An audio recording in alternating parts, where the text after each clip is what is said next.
The name Kwame Kilpatrick carries a significant meaning in the city of Detroit and across the region. January 4th, 2002, he stood at the top of his political career, sworn in as the mayor for the city of Detroit with great expectations. The entire nation witnessed the rise and fall of Kilpatrick, but at this moment, it appears a new chapter is about to begin. I, Kwame Kilpatrick, I've been representing do solemnly swear former Mayor Kilpatrick. I will faithfully discharge the duties of the office of mayor to the best of my chosen to sign the president. Congratulations. This is a moment Detroit needs to see. Kwame Kilpatrick, thank you for sitting down one-on-one for a candid conversation about moving forward. January 4th, 2002 to this very moment, January 2022, 20 years. When you think about that, it's breathtaking. It really takes you back. Let's start this conversation by simply asking, how are you feeling right here, right now? Right here, right now. Right here, right now. When you think about that, it's been an incredible, historic 20 years. You have to say 20 years for it to seem like it's been that long. I'm doing so well. I've not been this well since I was in the State House. I'm living abundantly, and it's the first time that I've been able to do that since the 1990s, really, or 2000, 2001. My life has not been in my hands for a very long time. And so to be at this point at this time is a true manifestation of a miracle in my life. I'm happy, I'm free, not just from a prison or physical prison, but also emotional and mental and political ones. And so, that's a good question. I feel great. Who is the new Kwame Kilpatrick? I don't believe that there's a new Kwame Kilpatrick. I just believe that there's a completely new creation altogether. I don't believe that you can have resurrection without crucifixion. I believe what I believe. I'm not ashamed of whom I believe. The same difference I see here. I see a resurrected person, a person who has the wisdom of all the things that he's experienced through the crushing. But also through the good times, but is not conformed or deformed by them. The new Kwame Kilpatrick is full of surprises. He likes to see what life is going to bring next. He's older but younger in his heart.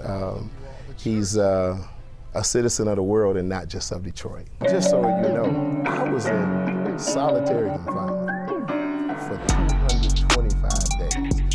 I left prison from what the Bible No longer living in the state of Michigan, Kilpatrick sat down with me for a one-on-one exclusive at Times Square Men's Clothing on 7 Mile in Livernois, also known as the Avenue of Fashion on Detroit's west side. The location is near and dear to the former mayor, the owner of Times Square. Al Bartel tailored his wedding attire last year. You drop in and out of town from time to time. I don't believe that I would be sitting here with you being in the spirit that I'm in without it all working together for my good. And so Detroit is great. Kilpatrick served 7 years in prison on corruption charges before his release in 2021. He reflects on some of the lessons that turned his life around for the better. What light shed on you while in prison? Oh man, so much of the light of understanding first. The light of humility and what that truly is and why it's necessary. I think it's the greatest paradoxical statement that's truth that we could have, is that there's great strength and power in humility. I never understood that before prison. Also, the light of a lot of knowledge and wisdom. You can have knowledge, you can learn something, but it takes time to really have wisdom. You really do have to go through some things over time to really say, oh, there has to be a paradigm shift, an aha moment where you say, oh, I get that now. I get why I made those stupid decisions, why I went through what I went through, why this person I didn't let out my life soon enough. And so those things happen, I think, for all people. Kwame Kilpatrick and his new wife, Leticia, are launching Movemental Ministries on January 20th. He explains the transition from politics to the pulpit. Well, Movemental started in a prison cell. And, it was an idea that I'd gotten. I was reading a book that Leticia sent me called Permanent Revolution. And in that book, the author was making the case that Jesus didn't come just to build a church for people to go in and out of, that he came to turn the world upside down. And so those first century apostles did that. They spread the kingdom message all over, at that time, Europe, and then moved into parts of Asia, into Turkey, and into Ephesus and Philippi, and those places which are modern day Turkey. And so it sounded good to me because I like movements. And so he talked about Jesus having a movement, but a missional movement. And that word, movemental, the two of those things coming together, a movement that's missional. Listen, everybody, today, it's time for you to live. I looked at some of your videos on Instagram, and one thing that really got my attention, you said God was speaking to you with a message. What was the message? Preach. That's the first thing. And I said, preach what? Preach. That was the first thing. And then he taught me about the wilderness. That the wilderness is necessary for destiny. Mayor Kwame Kilpatrick cannot preach the word that I preach right now. We are two black men from Detroit. Yes. How do you connect with the everyday brother or sister who is not hearing about church, who wants nothing to do with that conversation? How are you going to reach them through their hearts? The craziest thing is that that's exactly what Movemental is about. I don't know if I could be doing this at a traditional setting, because Kwame's not a traditional guy. I have a Google history. And so I believe that people only hear from people that that there's been a test in their lives. It's changed. Like you talked about the community. We don't want to hear from inauthentic people. We just don't. Perfect people make me itch. They really do. I can't feel them. We have nothing in common. And so, but some people portray that in their daily lives. That is my heartbeat, and that's how we get them, by being truthful and authentic. I've been through what you've been through. I've smoked before. I've drank before.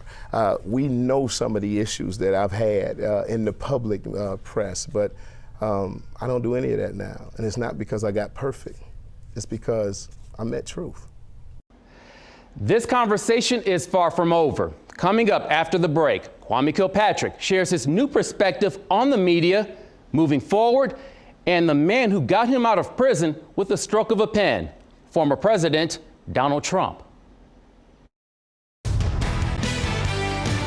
Welcome back. Let's continue our conversation with former Detroit Mayor Kwame Kilpatrick about ending a 20-year chapter, rebuilding our great city, and his candor on the person who helped him become a free man, former President Donald Trump. When you go to sleep and you dream about one day being the mayor, this is what it feels like. I'm having a ball. This is what it's all about, bringing the entire community together. Man, we look deep within ourselves to reach out and rise up. What are your thoughts on former President Donald Trump?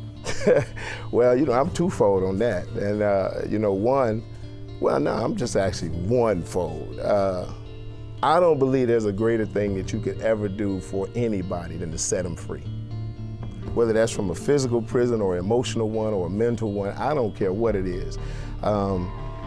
He, with one stroke of his pen, eliminated a 28-year sentence that was hanging over my head. And I walked out of prison. And so I thank him immensely. I want to meet him. I want to shake his hand. I want to talk to him. I've sent a letter. I've tried to, because I think it's deserving. I'm not as emotional about politics as people in the streets. Did you have any idea he would commute your sentence? I didn't have a realistic idea that you would call real, but I did have a faith idea. So for Donald Trump, all I can talk about is what he's done for me. And I know it's a lot of people out there doing some other things and picketing, but hey, nobody else got me out of a cell and gave me freedom from that prison. And that you will perform the duties as the duly elected mayor of the city of Detroit according to the best of my ability, so help me God. I will. Congratulations.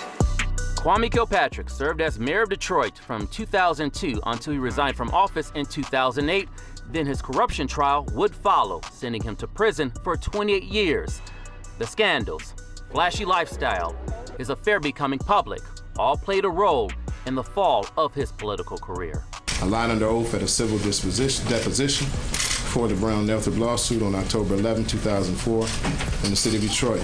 Although you were convicted, do you feel you were treated unfairly in the public eye? I just can't talk about it being unfair. I think it was necessary. You know, I was so angry at Channel 2 and 4 and 7 and Free Press and the reporters, and I'm just not anymore because it was pretty good that I was afflicted. And I don't know where I'd be if I would have just been able to keep going like I was going. And so I needed all of that to sustain the strength, the confidence, and the courage that I have now in proclaiming the Word of God. I don't believe that I would have the tenacity that I have for it, but for all that I went through. And so, no, I know a lot of people think it was unfair, and this was, you know, they pronounced a 28-year sentence on me, and people say, that was ridiculous. Well, I didn't do it. So, did I deserve it? I don't know. You bring up an interesting point, Kwame. With the last 20 years, and there's a saying, everything happens for a reason. Is there a hidden gem with the outcome of the last 20 years? Absolutely. I thought my purpose in life was to be mayor of the city of Detroit. From the age of 10 years old, that's all I ever told people I wanted to be. I didn't want to be president. I didn't want to be governor. I wanted to be mayor of the city of Detroit. I wanted to be like Coleman Young. You know, I met Coleman Young at 10 years old, and that was what I thought my destiny in life was. The hidden gem was that was never the place that I was supposed to spend the rest of my life. And I want to tell Detroiters that. I know they thought that I was supposed to be there forever. It was never the place that I was supposed to be. I was supposed to do exactly what I'm doing now. What do you say to the people who would still elect you today? Tell them that I'm not running for anything. I don't believe